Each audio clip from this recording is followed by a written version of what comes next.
Physical refining செய்யப்பட்ட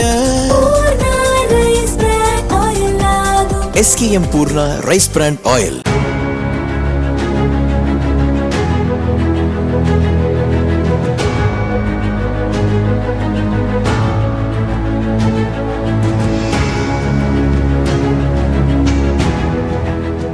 கேரள சட்டசபை தேர்தல் பிரச்சாரத்தின் போது காங்கிரஸ் தலைமையிலான ஐக்கிய ஜனநாயக முன்னணி தேர்தல் அறிக்கையில் அரசு பஸ்களில் பெண்களுக்கு இலவச பயண திட்டத்தை அறிவித்தது.